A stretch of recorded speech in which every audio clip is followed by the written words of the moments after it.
music? China? What are they even saying? What is this Chinese rap music? Sounds like they're just saying ching chang chong. My chance new girl watch made in China. We play ping pong ball made in China. ChinaEconTalk.substack.com. So when I was in DC last week, I met a few fans of the show who haven't subscribed yet, and I'm really confused how this is even a thing. I tell you every episode to subscribe. ChinaEconTalk.substack.com, where I slave away translating interesting WeChat articles so you don't have to practice your rusty Chinese. U.S. alliances in Asia. How are they formed? What role do they play? And how important are they? Also, should America prioritize openness over other foreign policy principles?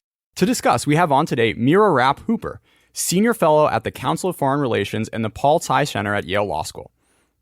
Mira, welcome to China Econ Talk. Thanks so much. Great to be here. So first question. So now that Paul Tsai of Alibaba fame has bought the Knicks, do you guys get like a ticket deal or anything? I mean, do Kyrie and KD sort of want like tutoring on Asian contemporary politics? Well, all I can say is that my tickets have not been forthcoming, but I'm still crossing my fingers and checking the mailbox.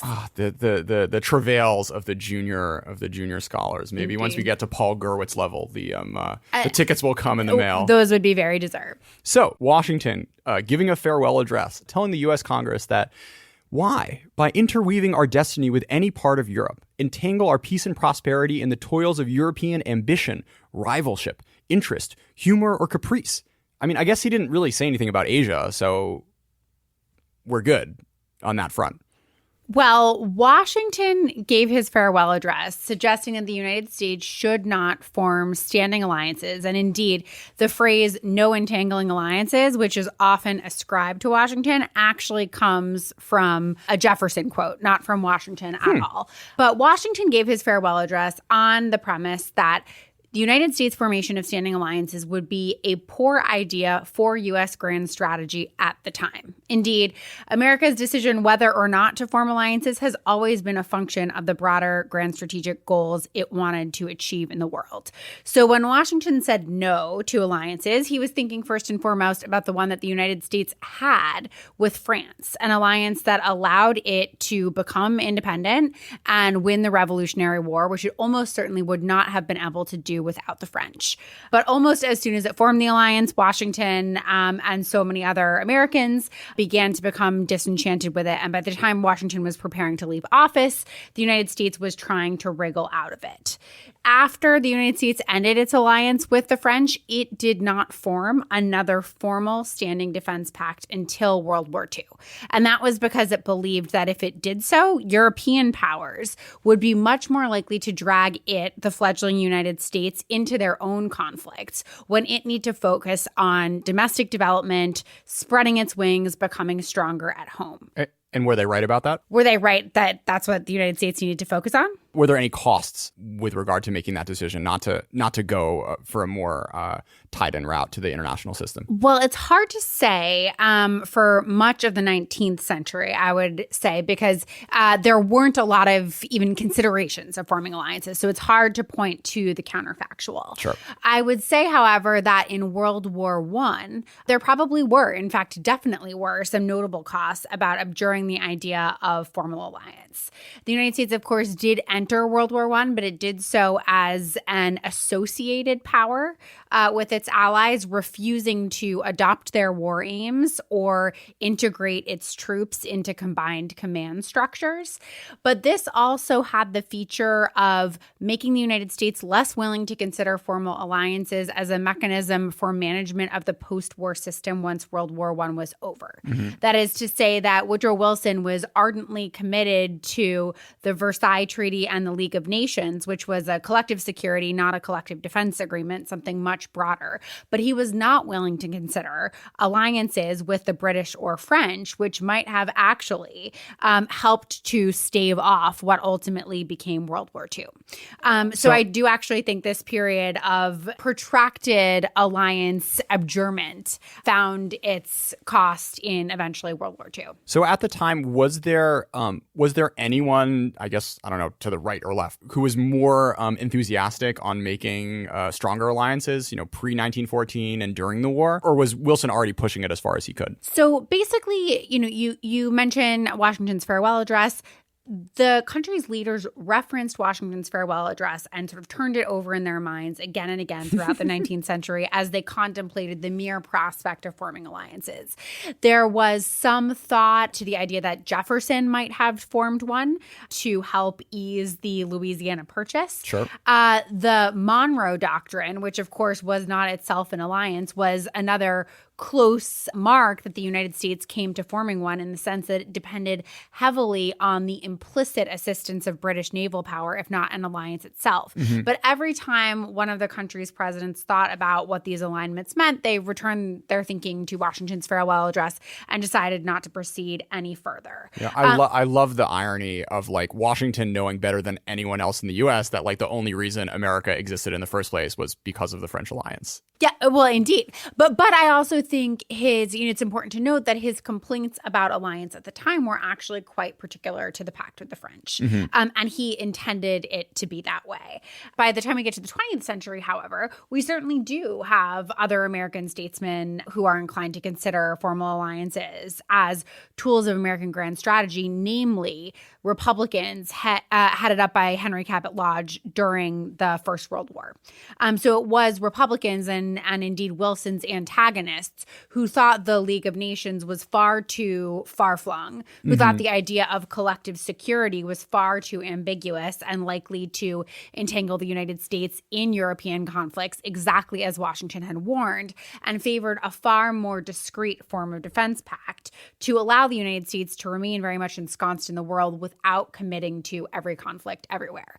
But because, as I mentioned, Wilson was not willing to consider defense pacts more narrowly defined, the League of Nations was ultimately sort of slain in an American sense without the United States joining any defense pact at all. Okay, so let's bring it up to 1942, which you argue the creation of the United Nations being the first ever modern alliance.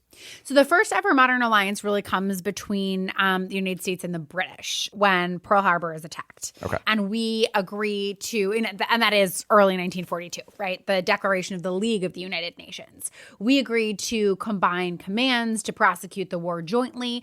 And then we open our alliance to what becomes dozens of other countries who are prosecuting the war against the Axis. Mm-hmm. It is a wartime military pact.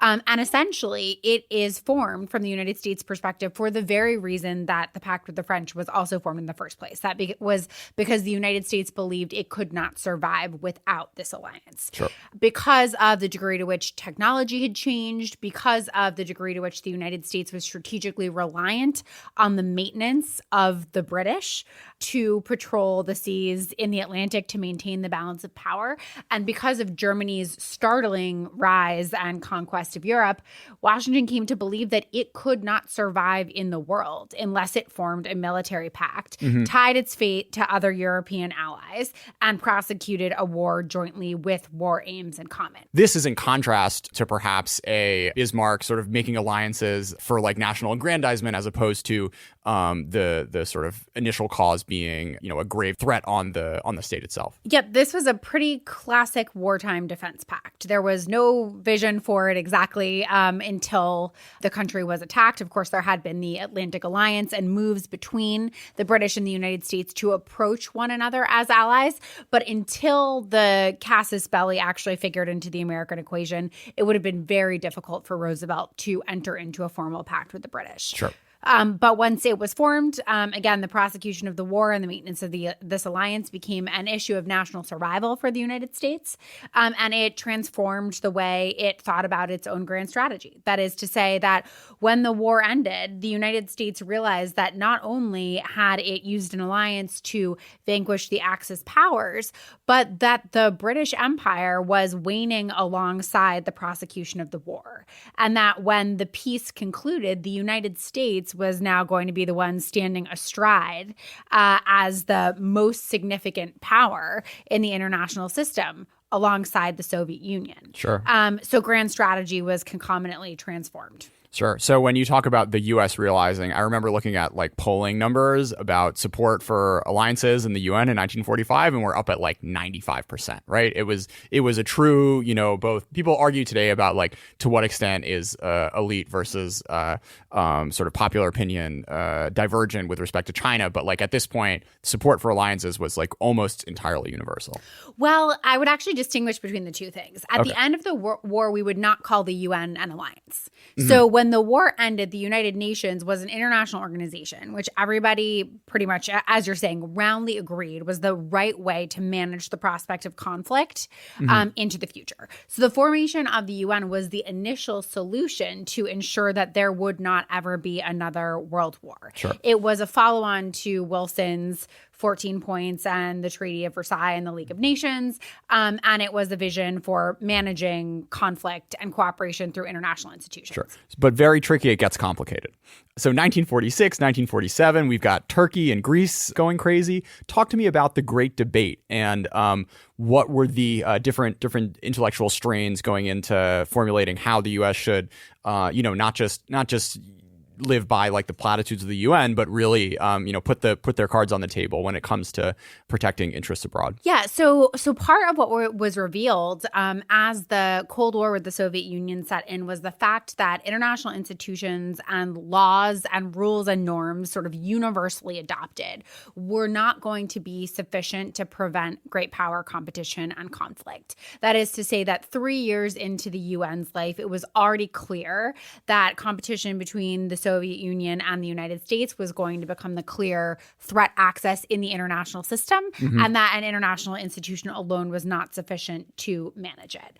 The United States actually considered forming NATO for the first time because a group of European allies themselves formed their own defense pact called the Brussels Pact, which was an attempt to band together in the face of a rising Soviet Union. And the United States declined to join the Brussels Pact when their European partners first brought it to them, but the mere idea that such a thing should be possible, that indeed a peacetime security guarantee to Europe could help to hold the balance of power so the United States would not have to fight the Soviet Union at all, planted the seed that turned into NATO. So what was the date there? So NATO is April of 1949. And Brussels was how much earlier? The Brussels Pact was brought to the United States in 1948. Okay. And the basic idea here was really a revolution in American grand strategic thinking, which is to say that it's only two alliances previously, the one with the French and the one during the Second World War, had been formed to prosecute and win a war and ensure national survival. In this case, the logic was different. The idea was that if the United States formed its alliance with NATO, it would deter conflict, be able to defend against it as necessary, but ideally never have to fight the war at all. So this was an incredibly ambitious aim. It was a different logic than the one it had pursued in its previous alliances. And then the same logic that inspired NATO would ultimately inspire its ring of hub and spokes bilateral defense pacts in Asia as well. So what else is in the water? I mean, it sort of looks very cut and dry. We got NATO, we got SEATO, we got all these nice defense pacts with South Korea and Japan. But at the time, there was a big debate and plenty of pushback on what, as you made clear, was a big sea change in U.S. strategic thinking. Well, the clear alternative at the point that NATO was being negotiated was that the United States would not have done this at all. The United States would not have guaranteed the security of far-off countries using its air power and a political commitment.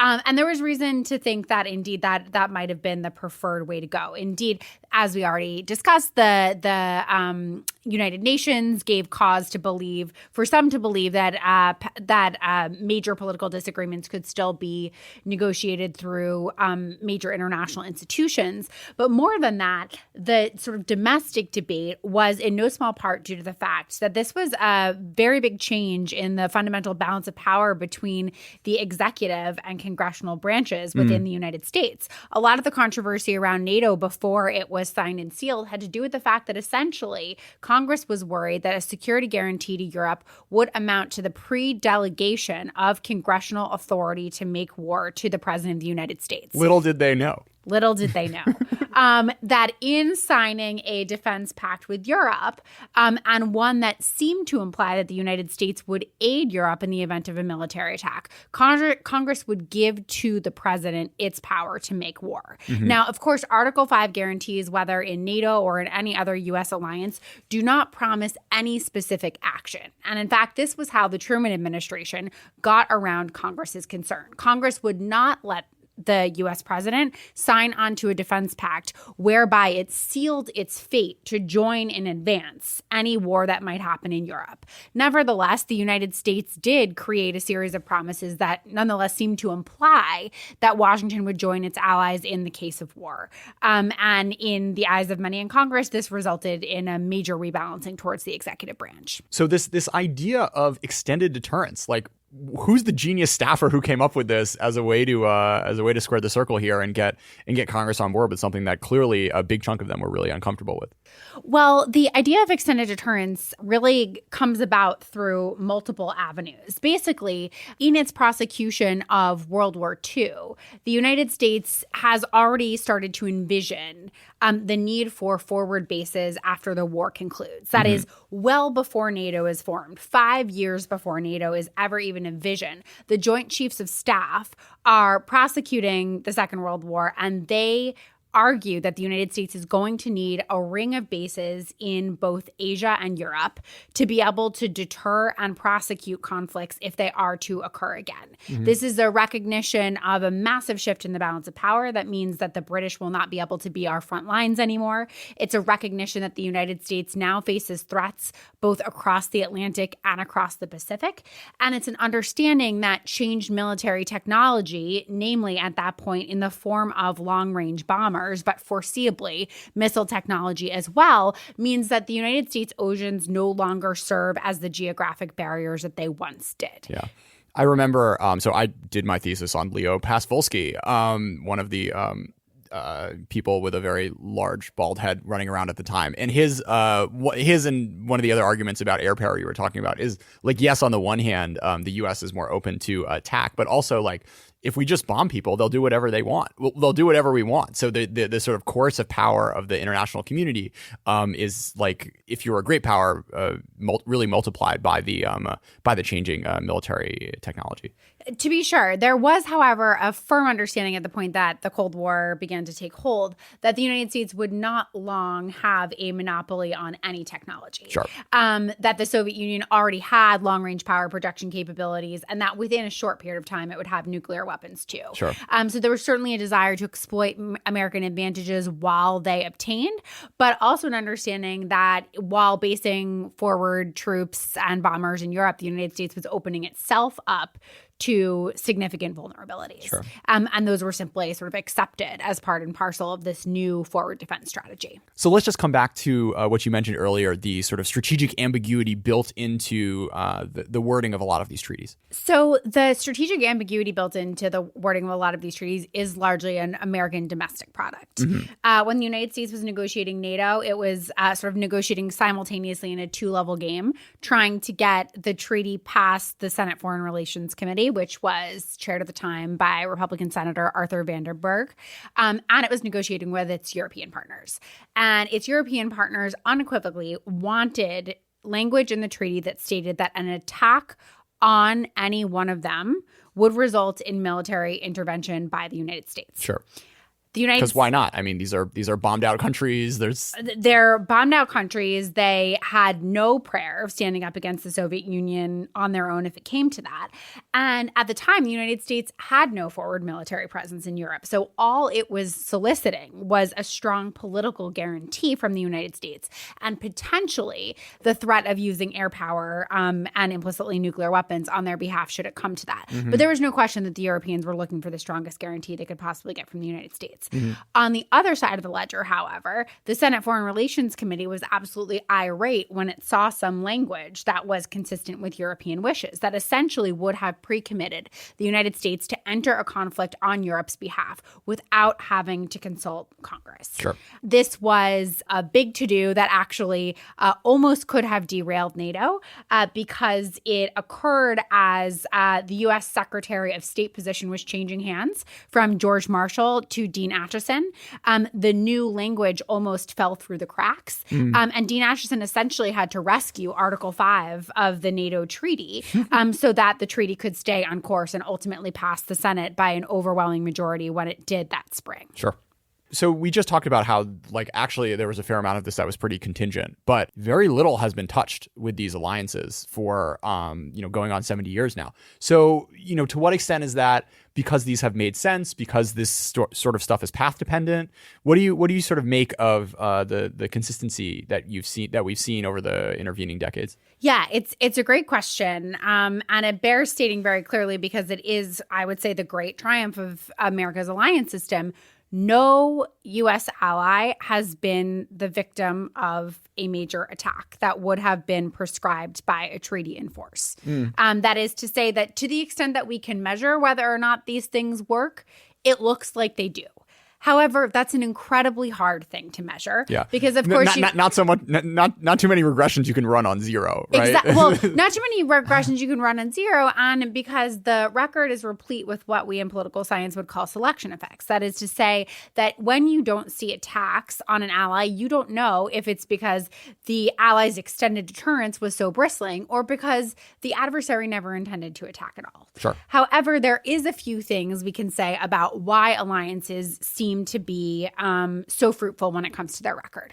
The first is that for all that they formed a lot of alliances very quickly, America's post-war planners were pretty choosy in the places that they chose to extend security guarantees. Who was on the bubble? Who was on the bubble? Yeah, who didn't make it? Well, the group that probably shouldn't have made it was CETO, the Southeast Asia Treaty Organization. Okay, sure. So John Foster Dulles, who was the sort of key protagonist of that alliance relationship, went a little bit too far too fast. Foster Dulles was often referred to as a pactomaniac because of his enthusiasm for prescribing alliances for sort of every geostrategic ill. And they look nice on maps too, right? You just color things in and then it's like, okay, this is settled. Definitely. And especially if you've already got a containment tagline and you're trying to ring in a threat, alliances are a great way to do it. Yeah. But basically, because policymakers have been quite choosy where they extend alliances, they make sure that their partners are relatively responsible in the first place. Here I would cite some work by Victor Cha, however, who argues that in several places, American policymakers actually extended alliances to try to control prospective allies. And that's also definitely true.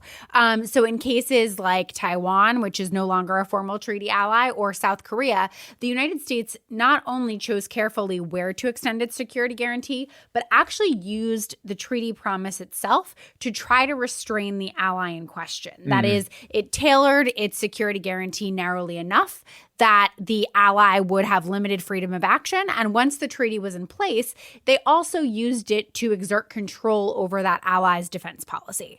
So by virtue of forming an alliance, the United States gains leverage over the treaty partner, which can in turn cause it to act much more responsibly on the international stage. It's just because, and then also the domestic politics, I imagine, get like locked into okay, we have this thing, we can't really change it. Like, let's not spend money on our own defense. And then once you don't spend money on your own defense, your sort of degrees of freedom get limited pretty quickly. That's exactly right. It induces a dependency on behalf of the ally that might not exist there otherwise. And even when allies do spend quite healthily on their own defense, they tend to do it in ways that are complementary to a U.S. security guarantee, as opposed to substitutive. So if you live in a world in which the United States is your security guarantor, you most likely have decided that you don't need nuclear weapons to keep yourself safe. The key exception to that is the French, who had a treaty with the United States and went ahead and proliferated their own nuclear arsenal anyway.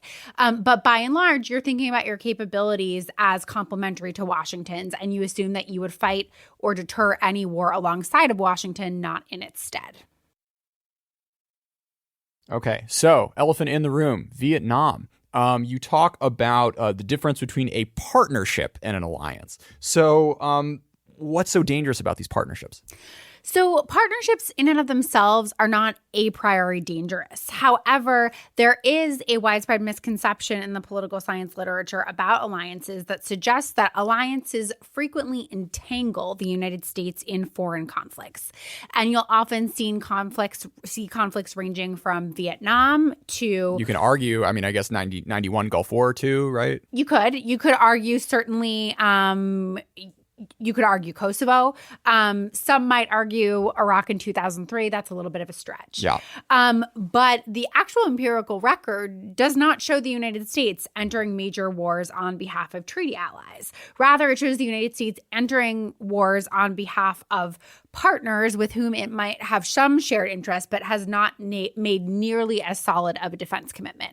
So there we can look at the Vietnam conflict, where SEATO was, in the same region, but Vietnam was not a part of SEATO. And indeed, SEATO was a relatively inoperable defense pact. So what if Vietnam was in the game? I mean, would we even be talking about this, right? Or could it have gone the other way, and then the PRC would be too scared to support an insurgency going directly against a U.S. treaty ally? So again, because the selection effects of alliances are important, I think it's highly unlikely that Vietnam ever would have been considered seriously for defense pact membership as part of a multilateral guarantee by the United States. That is to say that by the time the United States formed SEATO, it was precisely because the French had just collapsed at Dien Bien Phu, and the United States understood the situation in Vietnam to be completely untenable from a security perspective. Sure. So that would have been a red flag to security guarantee formation.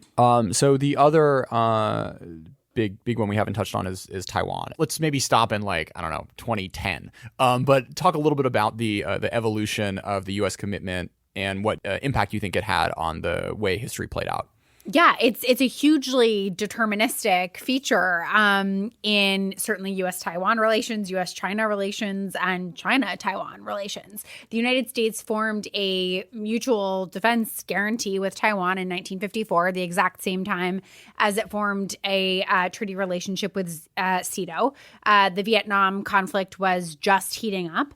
And so was there debate at the time? Was this everyone feeling really bad for Chiang Kai-shek losing? That there was, this was sort of like who China lost thing, so no one was willing to sort of throw Taiwan to the wind as well? Or the concern was that essentially Chiang Kai-shek's stronghold on Taiwan was going to give out. So, Of course, we had already had the Chinese Civil War. The United States had been patrolling the Taiwan Straits ever since 1949 and had loosely committed to supporting Taiwan. But actually, like South Korea, Taiwan was left out of Dean Acheson's defense perimeter speech when he gave it in 1950, which sort of becomes an elementary lesson in extended deterrence theory. That is, if you tell your adversary that you don't intend to defend something that they care about, you're opening it up to attack. So the United States had seen South Korea concomitantly get invaded by the North after failing to commit to it. It did not want to fight another Korean war in Asia, and China was increasingly shelling the offshore islands of Quemoy and Matsu. So although the United States was very wary of giving a security guarantee to Chiang Kai-shek, who it did not consider to be a responsible actor on the international stage, it decided to do it anyway and basically formulated a much narrower treaty promise that would not allow Chiang to try to use the alliance on his behalf if he tried to retake the mainland, which was something he obsessed about until the day he died. Exactly. So, this coming back to your earlier point of making sure that the whole half of the point of these alliances being a way for the U.S. to constrain their allies from doing aggressive things and dragging the U.S. into war. Because if you're saying, okay, look, we'll back you up if you get, if something bad happens to you in your home, but we are, if you start sending boats to Suzhou or whatever, all bets are off. Exactly. So what Taiwan is really the best example of is the ability of the United States to tailor its alliance promises to its allies and the target in question. Mm-hmm. So in its alliance promise to Taiwan, Washington refused to countenance the use of any offensive force by Chiang Kai-shek. And they only sold defensive weapons, right? Whatever defensive weapons mean. That's a separate set of arrangements entirely. Okay. But it also refused to, on paper, support Taiwan in potential war over Quemoy and Matsu, leaving it the option to intervene in the Taiwan Straits crises in 1954 and 1958, but not compelling it to do so. Sure. Sure. Now, flash forward to the Nixon administration.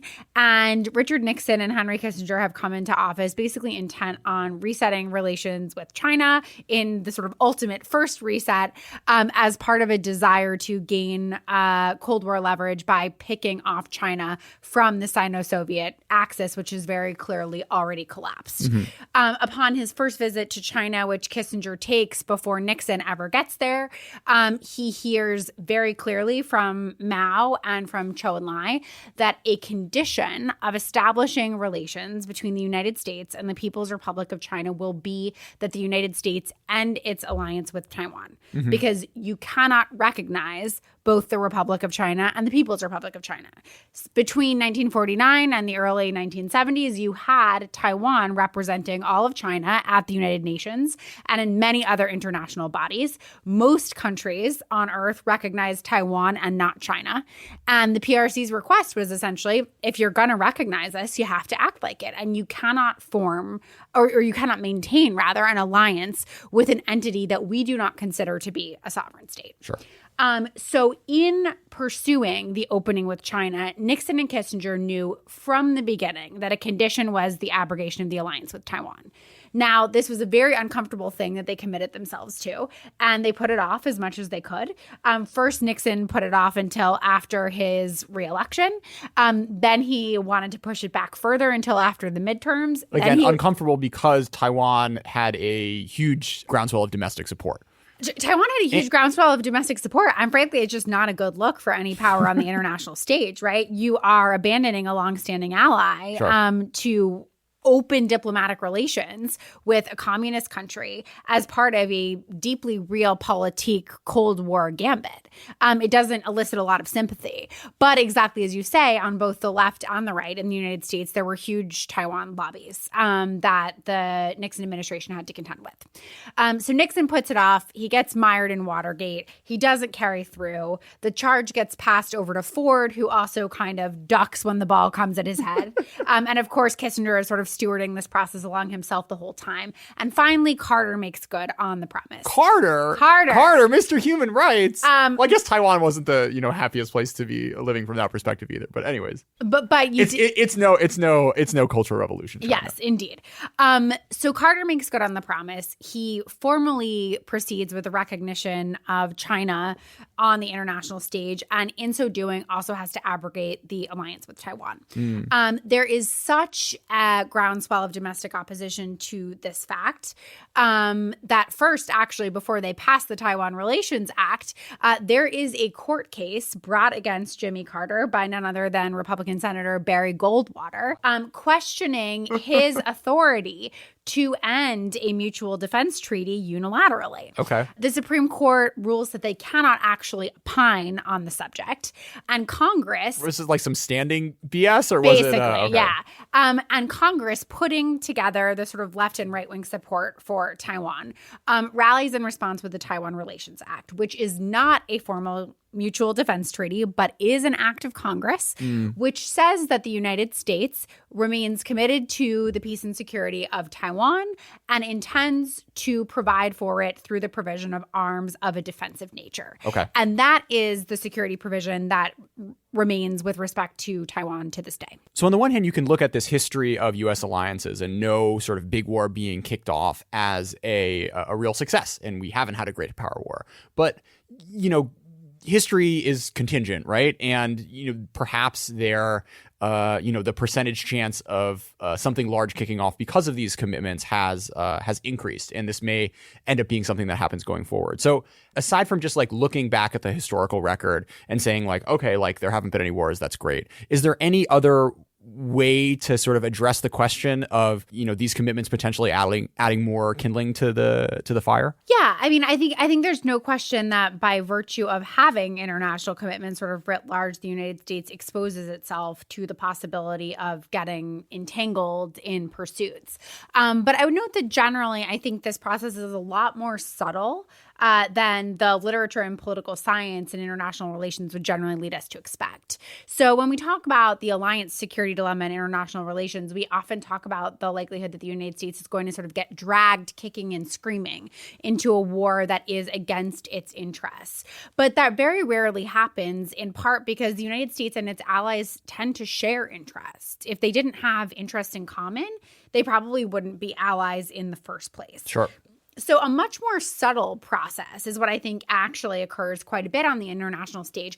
And that is to say that once the United States has made a commitment, its own sense of its interest tends to dilate or expand alongside its allies, making it interested perhaps in interventions that it might not have previously considered, but nonetheless thinking of those as part and parcel of its vital national interest once they come to pass.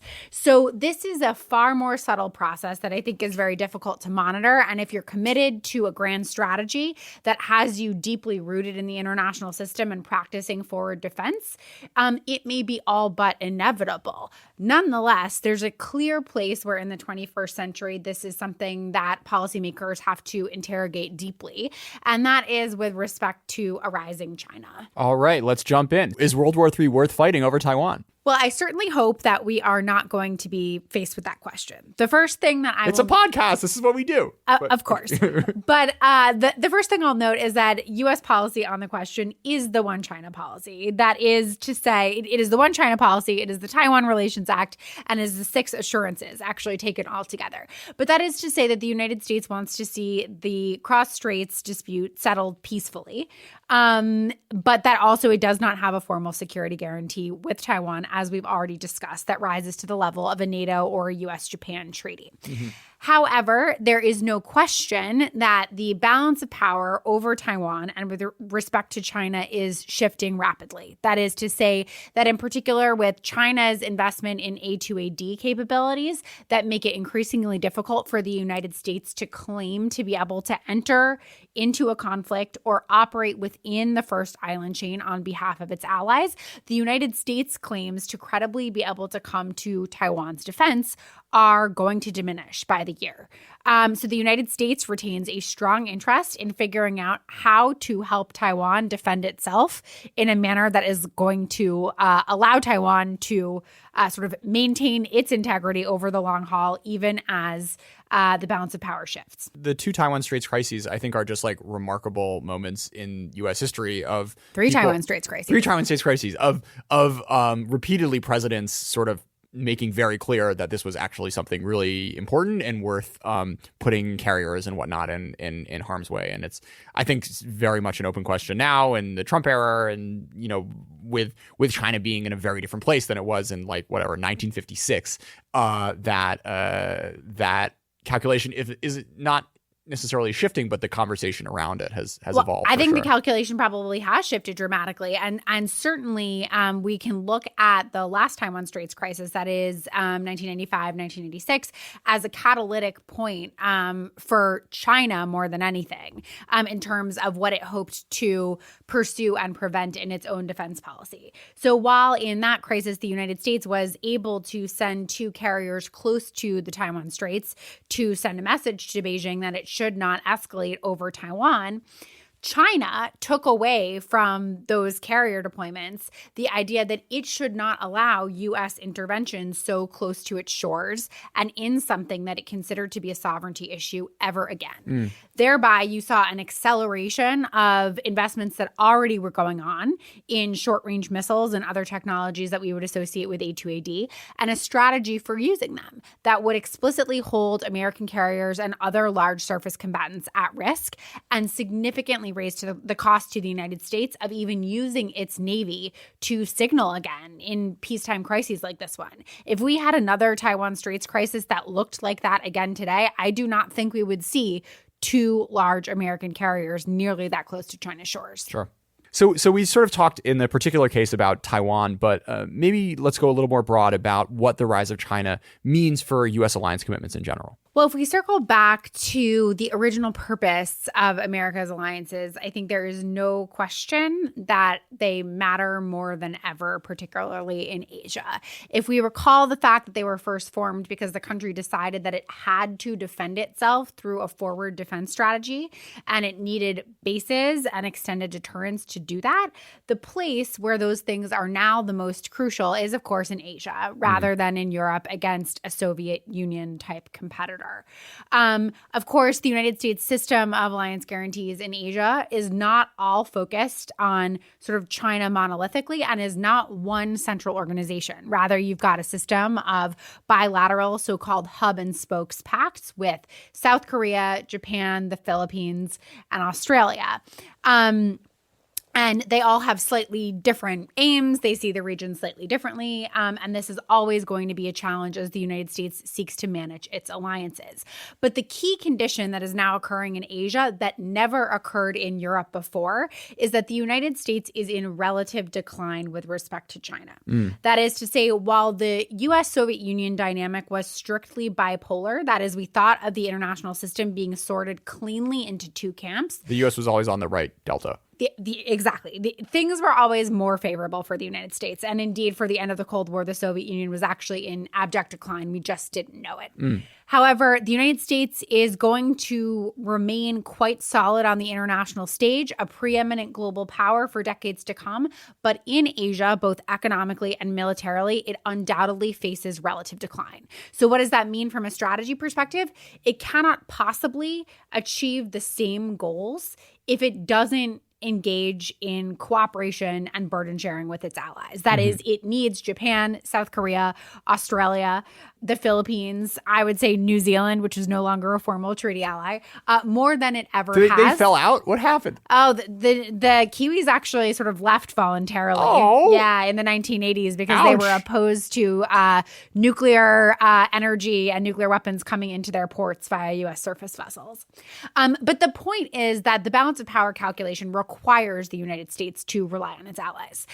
Another point I would make, however, is that relying on alliances strictly in the military domain is no longer going to be enough. So whereas America's alliances have been deeply focused on defense and deterrence of high-end traditional conflict, conventional conflict and nuclear weapons, we can already see that America's alliances are having to grapple with a broader set of problems. Gray zone deterrence in maritime conflicts in the East and South China Seas, cyber conflict, the possibility of an internet governance system that seeks to establish some form of digital authoritarianism, competition over economics and development in the form of Belt and Road. So these alliances are almost necessarily going to have to become broader in their aims than they have been in the past if they are to engage the forms of competition that we're likely to see between the United States and China and with respect to order in Asia.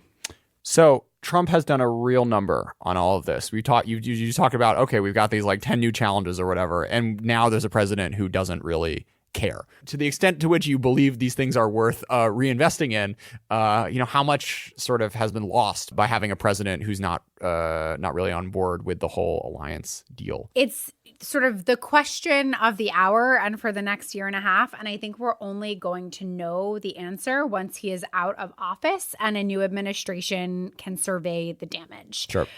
We have obviously seen in the past that America has stumbled on the world stage previously, and yet confidence in our leadership can rebound. Yeah, sure. I mean, I remember reading, 2007, like the world hates America. We're polling at 30%. All of a sudden, Obama shows up and it's back to 80, 90% in countries around the world. Exactly. But so that was exactly the rebound I was thinking of. However, I think there is a unique feature of the Trump era that will be very difficult to come back from, which is that while the United States made what many, and myself included, consider to be foreign policy blunders during the Bush administration, the U.S. president was fundamentally still acting in a perception of the U.S. national interest and took some amount of care over the international system. The United States has elected a president, and he has acted in a leadership position on the world stage with reckless disregard to both American interests and interests more broadly. And nowhere is that more true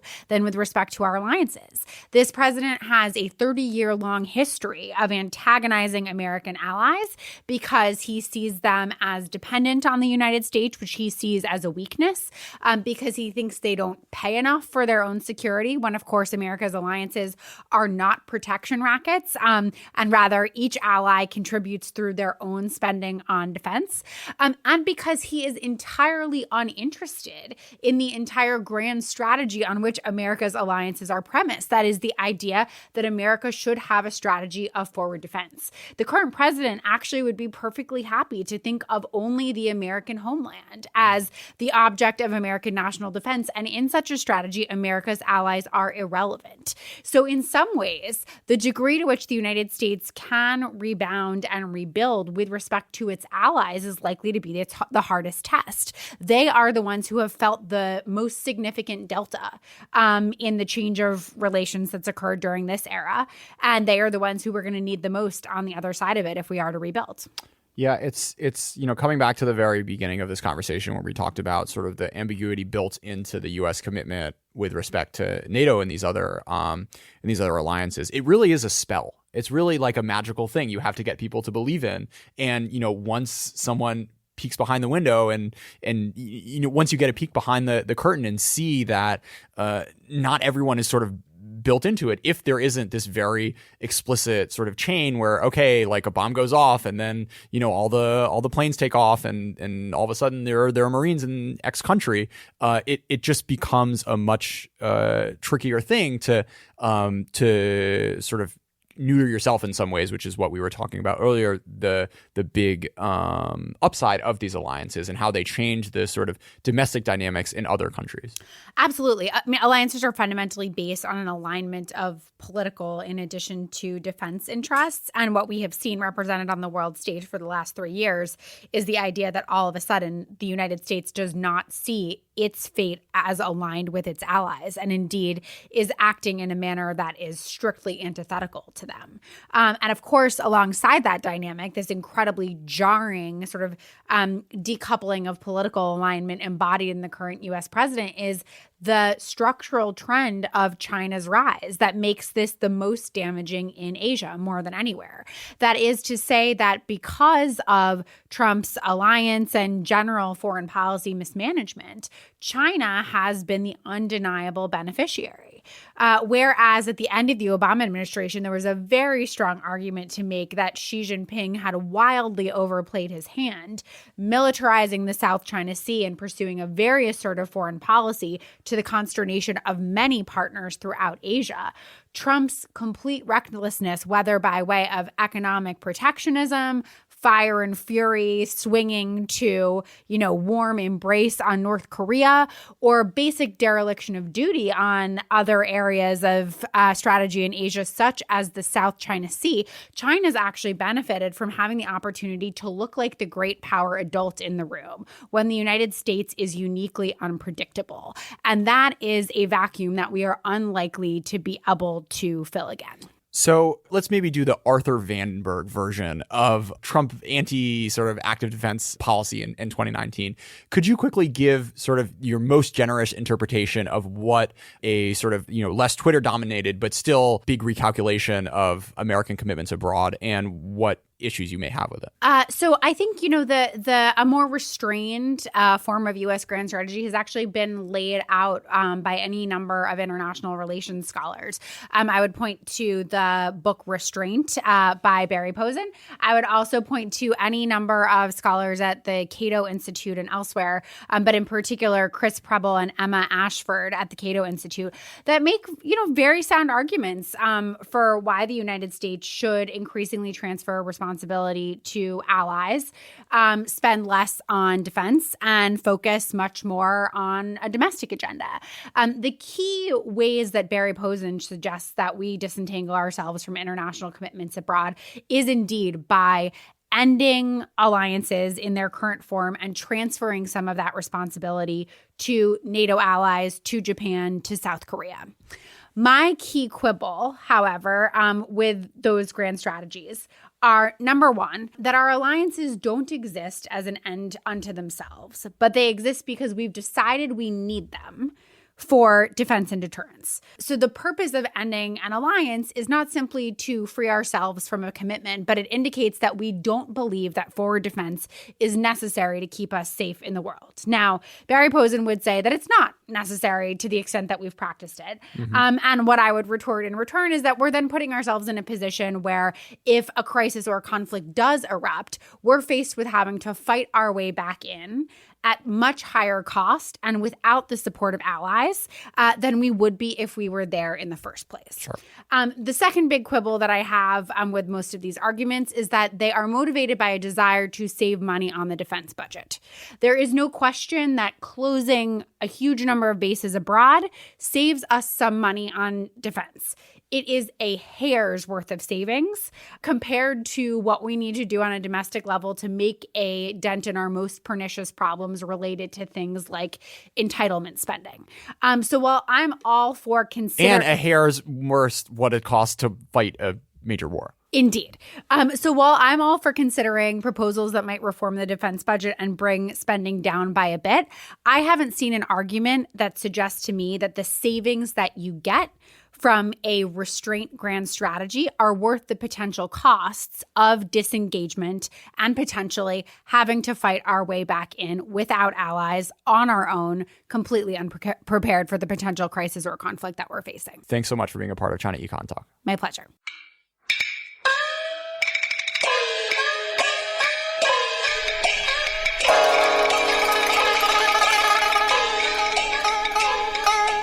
China Econ Talk is edited by Jason McRonald and Kaiser Guo and is a proud member of the Sinica Network from SUP China. For other great shows on China, check out the Caixin Sinica Business Brief, the Pan Daily Tech Buzz China, the New Voices Podcast, and of course, the Sinica Podcast, now in its 9th year. Until next week.